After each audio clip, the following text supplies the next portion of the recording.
Yesus ada kemenangan. Dalam nama Yesus, dalam nama Yesus, iblis dikalahkan. Dalam nama Tuhan Yesus, siapa dapat melawan? Dalam nama Tuhan Yesus ada kemenangan. Dalam nama Tuhan Yesus, siapa dapat melawan? Dalam nama Tuhan Yesus ada kemenangan.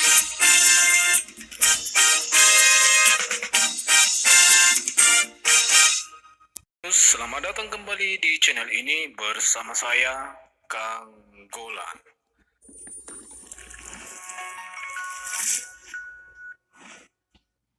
Kawan-kawan semua, Tuhan Yesus menjanjikan keselamatan bagi setiap pengikutnya. Tuhan telah mengumumkan hukum serta perintah khusus untuk umat manusia yang ada di bumi. Bahwasanya kawan, di dalam ayat Alkitab tentang keselamatan telah dibahas mengenai Tuhan yang memberikan keselamatan bagi manusia. Tuhan juga sudah mempersiapkan keselamatan untuk akhir zaman yang ditunggu oleh manusia agar bisa terampuni segala dosanya. Keselamatan yang dimaksudkan ini berhubungan secara langsung dengan akhir serta tujuan kamu mengenai masuk ke kerajaan surga. Salah satu janji keselamatan itu tertulis dalam Yohanes 3 ayat 36. Mari kita simak isi Yohanes 3 ayat 36 ini. Barang siapa percaya kepada anak, ia beroleh hidup yang kekal.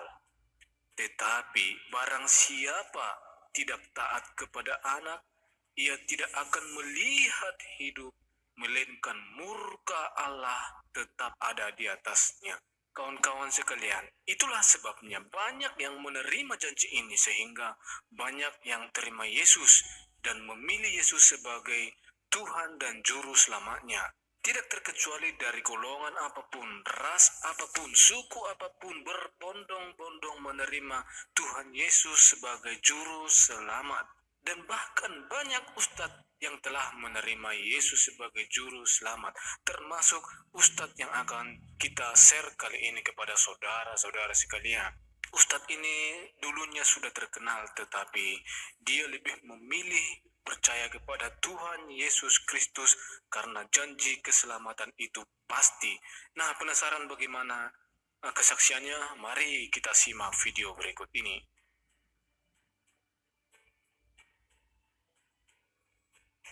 Bapak bisa ceritakan pengalaman Bapak sebelum terima Yesus sama setelah terima Yesus, tentunya ada suatu perubahan ya. Ya, puji Tuhan. Yang membuat Bapak terima Yesus waktu itu karena apa, Pak?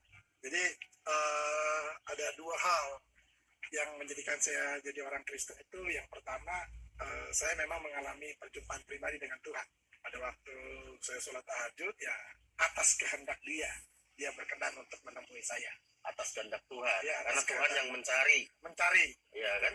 Iya. Jadi atas kehendak Tuhan, akhirnya dia datang kepada saya dan dia menyatakan dirinya. Memang secara dia nggak langsung menyatakan dirinya, artinya dia menyatakan bahwa dia suruh bacalah Alkitab, baca Alkitab gitu kan. Lalu tangannya seperti ini. Lalu dia dalam penglihatan. Dari penglihatan karena pada waktu itu saya sholat tahajud. Sholat tahajud ya. Ya, sholat tahajud, lalu saya didatangin seperti itu. Terus respon hambanya ini gimana? Saya sih cuek aja ya, artinya gini. Memang kalau dibilang bahwa 2 kali saya didatangin sama pribadi itu. Memang yang pertama itu ya saya sih biasa aja karena saya pikir gini, itu mah biasalah kalau orang lagi sholat tahajud ada aja gangguan-gangguannya kan. Iya. Tapi ya yang kedua itu dia datang lagi pribadi yang sama. Yesus Kristus. Jadi itu.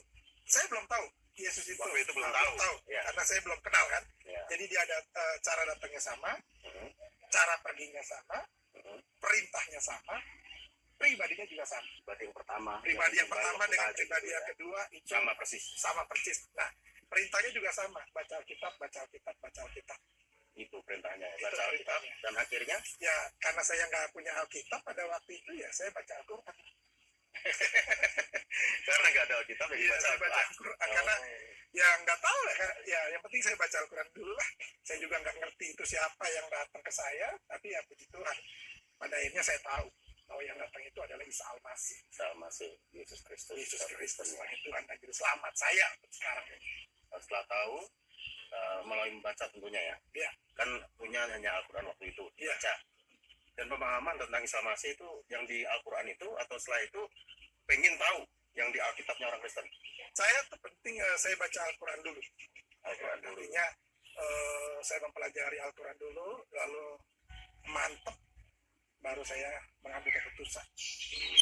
Karena saya juga nggak sembarangan kan untuk, Ya.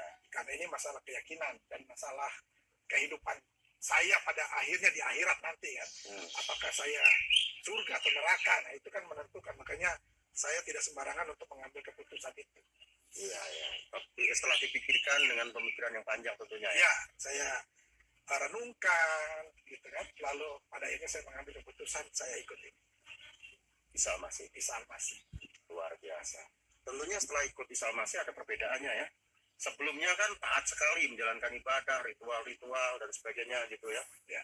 Itu kan tentunya juga merasakan sebelum percaya Yesus sebagai Tuhan dan Juru Selamatnya atau Isa Masih itu, dan setelah kan tentunya ada suatu perbedaannya yang Ya, dialami. pasti. Seperti apa itu? Ya, perbedaannya adalah dari sisi keyakinan saya lebih yakin tentang hidup ini bahwa hidup itu harus pasti. Harus pasti. Terutama mengenai keselamatan itu harus ada kepastian. Apakah sebelumnya belum nggak ada kepastian? Kan mudah-mudahan. Masih mudah-mudahan ya. Kalau kita berjanji, misalnya saya berjanji sama Bapak, kita ketemuan yuk di kota sana atau di kota sini, saya bisa aja ya, jika Tuhan menghendaki ya gitu kan. Nah, Jika Tuhan menghendaki ya kita bisa bertemu. Tapi kalau bicara masalah keselamatan, tunggu dulu. Keselamatan ini yang antara surga atau neraka. Dan saya percaya setiap manusia di muka bumi ini pastinya siapapun dia menginginkan surga. semua. Karena surga itu adalah tujuan utama dari setiap manusia di muka bumi ini. Ya, dan untuk meraih Siapapun orang, surga itu, yang siapapun orangnya pasti tujuannya ke situ, tujuannya ke situ. sehingga manusia ini memiliki banyak agama dan kepercayaan. Betul. Nah, tapi untuk menuju surga itu, jalan mana yang harus kita Nah, pilih? itu. Itu yang paling penting. Ya. Karena kalau kita nggak tahu jalannya menuju surga, ya nggak bisa. Nggak bisa. Walaupun orang bilang begini, banyak jalan menuju Roma, Ya, ya kan? banyak jalan menuju rumah. Tapi hanya satu jalan menuju surga. Nah, itu yang Jadi jalan menuju surga hanya satu. hanya satu ya. Melalui Yesus Kristus. Yesus Kristus Tuhan yang dipercayai Nah, oleh hambanya untuk saat dan ini. juga saya. ya puji Tuhan. Artinya ada kepastian itu ya. Ada kepastian. Nah, setiap manusia butuh sebuah kepastian. Kalau tidak ada kepastian, pastinya orang itu tidak akan pernah melangkah. Betul ya. Apapun agamanya dan siapapun orangnya, apapun profesinya, jabatannya, kehidupan sosialnya, itu pasti mau apa ya? Kayak pengen kepastian. Gitu. Ada kepastian, Kalau nggak ada kepastian ya, tentunya dia tidak akan pernah jalan. ada keraguan, ada pertimbangan, Nah, gitu ya. tentunya tidak akan pernah melangkah gitu kan. Tapi ketika ada satu kepastian, dia pasti mengikut. Nah, itu saya. Dan itu ditemukan melalui Isa Masih, Isa Masih. jalan yang pasti. Karena dia ketika saya akhirnya ya, saya baca Alkitab dan menemukan akulah jalan. Akulah kebenaran. Akulah kehidupan. Tidak ada orang sampai kepada surga tanpa melalui Yesus. Yesus Kristus Tuhan itu. Itu yang saya bilang, banyak jalan menuju Roma, tapi yang Jalan jalan surga menuju surga. Satu hanya jalan. satu, nggak ada Yesus lainnya, itu. nggak ada duanya. Dan Haleluya. itu luar biasa, sudah ditemukan di dalam Yesus Kristus Tuhan, dalam Amin. kehidupan hambanya ini. Puji Tuhan. Luar biasa ya. Jadi ada kepastian itulah yang membuat hambanya ini ya giat sungguh-sungguh mengiring Tuhan, Ya. walaupun ada tantangan, rintangan, hambatan, tekanan, ya tetap karena ada satu tujuan yang pasti, surga kekalahan, sehingga tetap cinta Tuhan, Amin. tetap mengasihi Tuhan, tetap melayani Tuhan sampai sekarang ini. Ya, puji Tuhan. Ya. Saya mau kasih pesan untuk Ya, sahabat-sahabat Ya. dimanapun berada, Bapak Ibu dimanapun berada, saudara-saudara dimanapun berada. Hidup ini jangan sampai kita mengalami sebuah penyesalan. Ya. Karena di dalam kehidupan kita ada 5 penyesalan. Yang pertama, penyesalan 1 hari, yaitu nasi sudah jadi bubur. Lalu penyesalan yang kedua itu penyesalan 1 bulan. Kalau kita salah potong rambut. 1 bulan saja. Nah, penyesalan yang ketiga itu penyesalan 1 tahun. Kalau kita tidak naik kelas. Tidak naik kelas. Menyesal 1 tahun. 1 tahun. Penyesalan yang keempat itu penyesalan seumur hidup. Kalau kita salah pilih pasangan hidup. Pasangan hidup. Kenapa? Karena di dalam Kristen itu Karena maut ya. tidak ada perceraian, Ada perceraian. tidak ada poligami, yang ada mautlah yang bisa memisahkan. Lalu penyesalan yang kelima, ini penting, Nah, ini perlu yaitu dicatat. penyesalan kekal. Penyesalan Apa itu kekal. penyesalan kekal? Kalau kita salah pilih juru selamat, Kalau kita salah pilih juru selamat, menyesalnya seumur hidup. kekekalan. Dan setelah itu sudah tidak ada kesempatan. Tidak ada lagi, kecuali kalau dia memang mau datang. Iya, selama nafas masih ada tentunya Masih ya. ada ya. Kalau tidak, ya Akan menyesal akan selamanya. menyesal selamanya Iya gitu. kan? Karena pasti ujungnya kan penghukuman kekal. Penghukuman kekal karena kita salah pilih juru selamat. Salah pilih juru selamat karena nggak jelas. Dan Yesus berikan jalan yang jelas, yang pasti. Betul, betul. Iya kan? Itu pesan dari hambanya ya pada saat ini, sahabat semua ya, bagi setiap sahabat semua yang saat ini mendengar perbincangan kami ya, yang belum membuka hati terima Yesus, buka hati terima Yesus sebagai Tuhan dan Juru Selamatmu. Saya yakin Anda tidak akan pernah menyesal. Karena apa? Yesus adalah jalan yang pasti dan Yesus memberikan jaminan, yaitu kehidupan kekal dalam kerajaan surga. Karena hanya ada 2 jalan. Kalau nggak jalan ke neraka, jalan ke surga. Jalan ke surga sudah pasti hanya melalui Yesus Kristus. Baik, untuk yang sudah terima Yesus apa pesannya?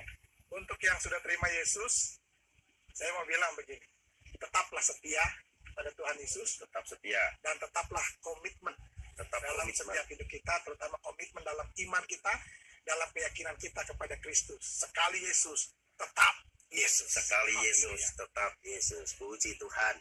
Demikianlah perbincangan saya dengan hambanya Pastor Daeng Iksan Palupo yang mantan dari Murtadin, seperti saya juga mantan dari Murtadin, menyaksikan pengalamannya bagaimana perjumpaannya dengan Tuhan dan memutuskan untuk menerima Yesus sebagai Tuhan dan Juru Selamatnya, bahkan saat ini menjadi hamba Tuhan, melayani Tuhan yang luar biasa. Tentunya perbincangan kami ini menjadi berkat bagi setiap saudara semua dan menguatkan kita semua. Baik, terima kasih hambanya. Siap. Sudah memberi waktunya untuk berbincang-bincang, memberkati setiap sahabat semua. Tuhan Yesus berkati. Tuhan Yesus memberkati semua. yang ada di surga, dimuliakanlah namamu, datanglah kerajaanmu, jadilah kehendakmu, di atas bumi seperti di dalam surga. Berilah kami rejeki pada hari ini, dan ampunilah kesalahan kami, seperti kami pun mengampuni yang bersalah pada kami. Dan janganlah masukkan kami ke dalam pencobaan, tetapi bebaskanlah kami dari yang jahat.